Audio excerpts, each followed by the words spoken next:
Mi nombre es Alejandra Calvo y además de todo lo que ha comentado Sergio sobre el trabajo que vengo desarrollando en temas de comunicación, de proyectos de desarrollo local, europeos, etcétera, pues al salir de la cooperativa también fui y soy activista y también he desarrollado campañas de desobediencia civil, movimientos ciudadanos y de protesta, etcétera, como pueden ser la lucha contra los centros de internamiento de extranjeros, la lucha antifronteras o la exclusión sanitaria.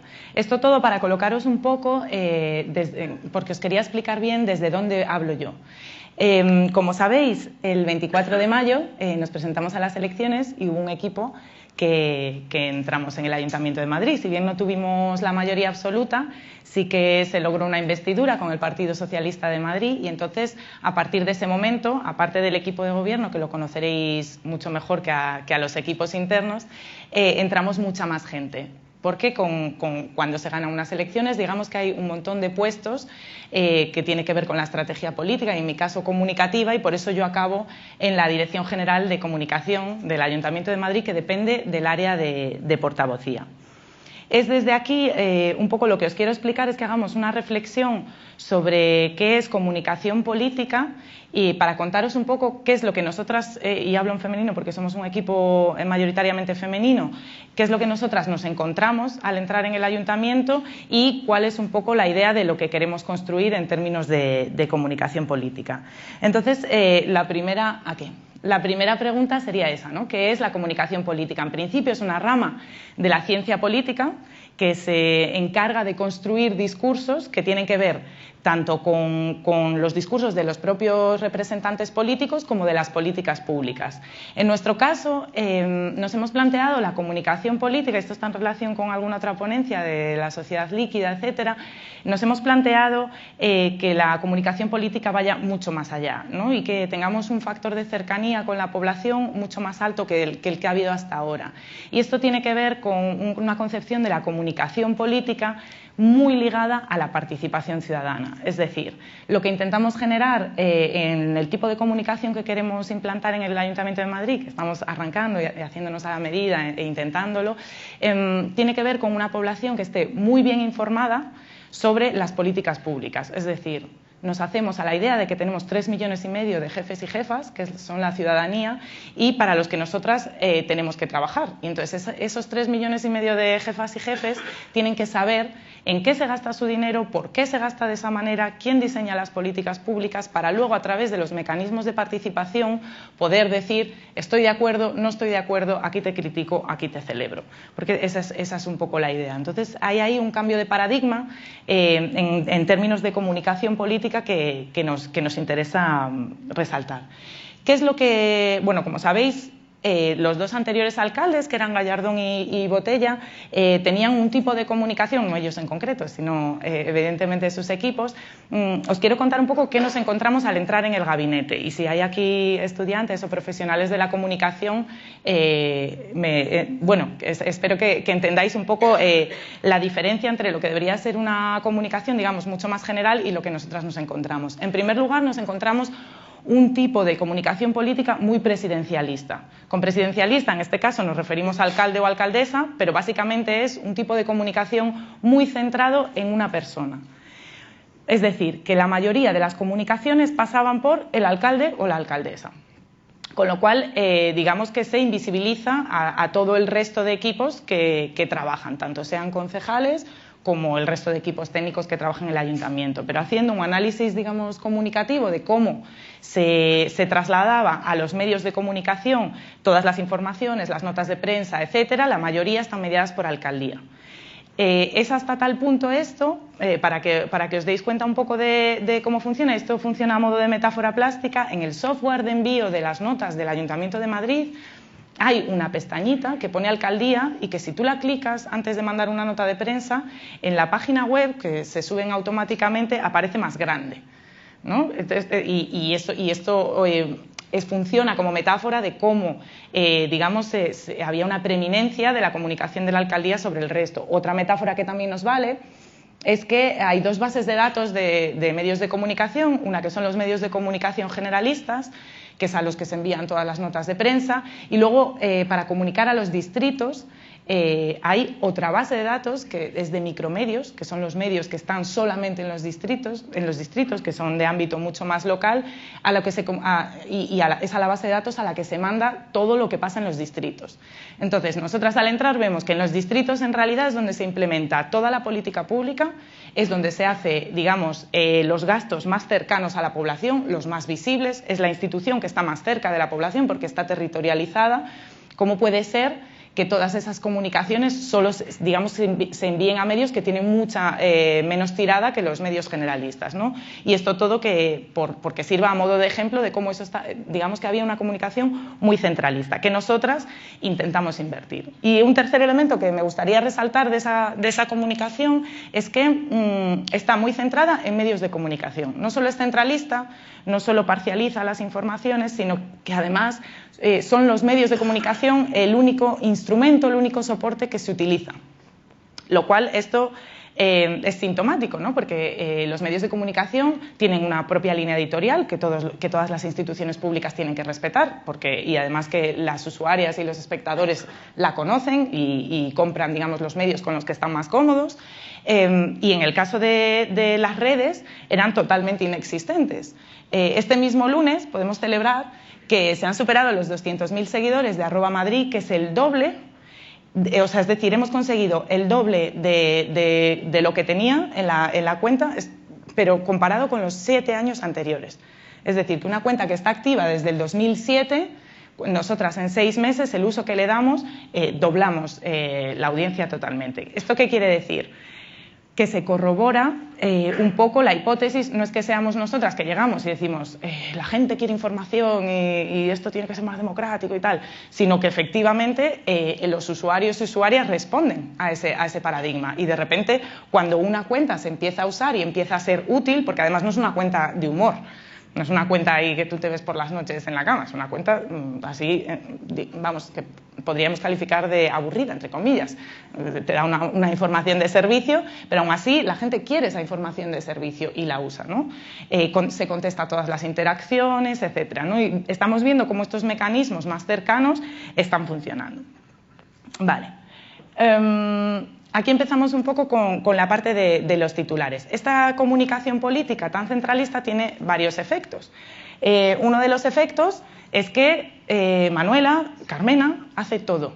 Da igual lo que tú publiques, da igual qué área lo haga o lo que sea, los titulares son sistemáticamente prohíbe cosas, construye, asfalta, saca cosas de referéndums, o sea, da igual lo que hagas en el ayuntamiento, siempre es o Carmena o Manuela o como mucho en un alarde de participación y de generosidad el equipo de Manuela Carmena, ¿no?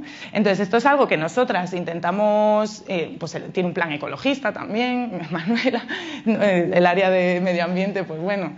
Entonces esto es un poco, básicamente tenemos ese problema que todo lo hace la alcaldesa. Entonces, lo que nos damos cuenta, aquí un poco la reflexión que yo quiero traer es que cualquier afirmación de que una persona lo hace todo es falaz. Es básicamente una mentira, ¿no? Yo me venía preguntando, ¿por qué me han invitado hoy aquí? Pues seguramente por ser premiada en su momento por los premios GES que premiaron a mi persona, pero que yo representaba a un equipo mucho mayor, que trabajaba, etcétera, ¿no? O sea, básicamente que las personas individuales sean responsables, tanto positivo como negativo, de algo, en el ser humano es falaz, es decir, no es real, ¿no? Entonces, Napoleón no invadió España él solo, ni María Pita defendió a Coruña de los ingleses ella sola, ni mucho menos, tenía mucha gente detrás.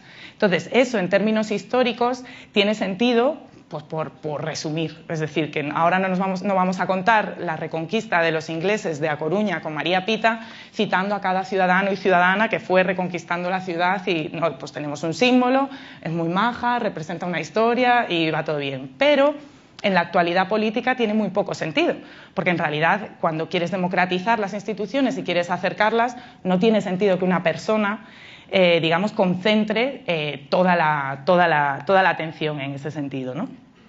Luego, por otro lado, esto genera otro efecto perverso desde nuestro punto de vista, porque no se estoy planteando digamos, os estoy planteando un poco qué nos hemos encontrado y además os planteo que no estoy de acuerdo, pero no es una cuestión ideológica o política, en plan, no estoy de acuerdo en que se represente en una sola persona o que la comunicación política sea individualista, sino que afecta a las maneras de trabajar, ¿no? Uno de los efectos perversos que tienen los equipos políticos es que los equipos desaparecen, es decir, desaparecen las concejalías en la mayoría de los gobiernos, muchas veces los ministros a nivel estatal, y además desaparecen también los equipos, imaginaos ya o sea, gente que estamos en los equipos que ni siquiera somos votadas, ¿no? Votadas y votados. Todo el trabajo el desvelo que supone levantar y trabajar en una institución, levantar proyectos, etcétera, queda totalmente invisibilizado, ¿no?, a través de esos mecanismos de individuación de los titulares. Y lo que hace también es que carga a esa persona y probablemente a sus equipos de una responsabilidad que es totalmente desproporcionada. Es decir, ahora tenemos ejemplos como que, por ejemplo, haya una tertulia en la tele, ¿no?, donde hay, imaginaos, 10 tertulianos y tertulianas que tienen iPads, que tienen móviles, y entonces se van sacando temas y ellos tienen allí. Vamos a imaginarnos que detrás de esas personas hay al menos 3 de su equipo que están pues, indicándole datos, cosas que tienen que decir, etcétera. Pero mantenemos el teatro de que es esa persona la que lo sabe todo. En realidad, en una tertulia de 10 personas hay 40. Evidentemente no se pueden poner ahí 40 porque ya a 10 se interrumpen muchísimo y no se les entiende nada, pero no es una cuestión de meter a los 40 ahí, sino no estar fingiendo constantemente que son individuos, o lo que hemos venido a llamar el mito del superhombre, es decir, una persona que todo lo sabe, que nunca niega, que nunca duda, jamás, ese miedo a la duda constante. ¿Cómo puede ser que personas estén trabajando en algo, como nos pasa en nuestras familias, en nuestras empresas, etcétera, y no puedan decir, lo siento, ahora mismo no lo sé, voy a consultarlo, déjame tu correo y te mandaré toda la información. Si alguien más está interesado, que nos deje su correo. Esto, digamos que es un escándalo, ¿no?, en términos de comunicación política. Entonces el titular sería la alcaldesa duda sobre algo en concreto. O la persona más adecuada para informar sobre el protocolo de contaminación es la directora general de Medio Ambiente. Y esa es la persona que tiene que informar porque sabe muchísimo más que cualquiera otra que haya, por mucho capital simbólico que haya acumulado. Esto, desde mi punto de vista, es una de las reflexiones que os quería trasladar, viene de una perspectiva bastante... vamos a ver si soy capaz de explicarlo bien, pero básicamente tiene que ver con un tipo de masculinidad tradicional. A ver si soy capaz de explicarlo. Esto quiere decir que hemos crecido con un paradigma de masculinidad segura. Todas hemos visto, y todos, a Bruce Willis, por ejemplo, que se calcula que en La jungla de cristal debió de morir 30 veces en la vida real, pero en la película no. Pero es un hombre seguro que llega, tiene un cuchillo clavado en la espalda y aún así te dice: tranquila, nena, te voy a salvar, no te preocupes, aquí no dudamos de nada, y además hay un perro que pasa que también lo salvo y tú puedes demostrar miedo, no te preocupes que estás muy sexy, ¿no? Esto es un poco como, este sería un poco exagerando muchísimo los ejemplos, pero con esto lo que quiero decir es que estamos muy acostumbrados y muy acostumbradas, no las nuevas masculinidades que hay aquí, que todo el mundo sabe que todo el mundo es súper avanzado, sino que estamos muy acostumbradas a digamos, recibir esa persona, ese mito del superhombre sin ningún tipo de crítica, ¿no?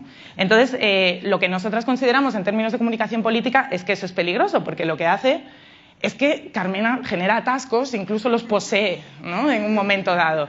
Y eso es muy difícil de cambiarlo. Eso tiene que ser una complicidad entre las personas que emitimos información y las personas que la reciben, ¿no? Por supuesto, otro de los efectos perversos, y ya voy cerrando, otro de los efectos perversos es que los cuidados, siguiendo con esta línea un poco de masculinidad más antigua o de machismo, o como le queramos llamar, los cuidados desaparecen. Es decir, nadie necesita ser cuidado, ni cuidar, ni hay bajas, tienes que estar disponible 16 horas al día. O sea, como un poco esa parte reproductiva de la vida desaparece totalmente. Y esto hace que sea un escándalo que una persona que acaba de hacer una campaña electoral y empieza un ciclo político y lleva trabajando X meses, igual que el resto de los equipos, se pille unas vacaciones.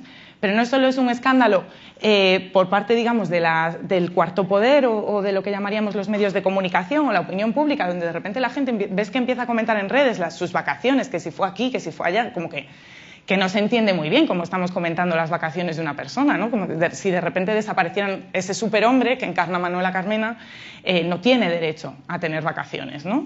Ni a que la cuiden, ni a ir allí con sus nietos, ni nada que se le parezca. Y además sí que aparecen otros actores políticos, como fue el caso de Cristina Cifuentes, que es política en la Comunidad de Madrid, si no la conocéis, donde ella critica que Manuela se vaya de vacaciones y dice, yo me he quedado aquí todo agosto.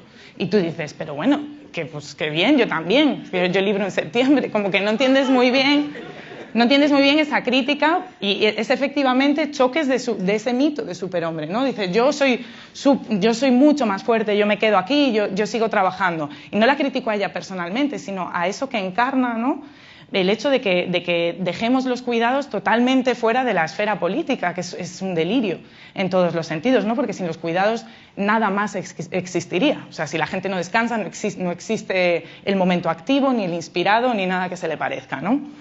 Por seguir con esa línea del tema un poco de cómo nos enfrentamos a pequeñas situaciones machistas en el ayuntamiento, aquí estoy yo, que iba de asesora de comunicación con Guillermo Zapata, que sabéis que, bueno, conoceréis el caso de los tweets y tuvimos que ir a la Audiencia Nacional a hacer declaraciones, y os puedo jurar que de esta foto recibí a lo mejor 40 mensajes, porque salió en todas las teles, en bucle, en todos los periódicos, era portada y tal, pues recibí a lo mejor 40 mensajes y, no sé, 6 llamadas. Bueno, pues el porcentaje, y esto es así, porque en cuanto empezó a ser reiterado, empecé a contarlo directamente, fue un 90% comentaban mi belleza, qué guapa estás, qué bien te queda la falda, muy bien, saliste muy guapa, mi madrina, pues pareces una modelo, o sea que ya, eso ya es porque es la familia.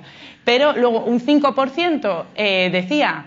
me preguntaba si estaba con él y yo decía, pero bueno, me preguntáis. Y luego sí que hubo un 5% que efectivamente, pues estás bien, qué tal fue, cómo salió la parte comunicativa. Pues toda esa gente que me hacía comentarios, toda sabe que yo trabajo de esto.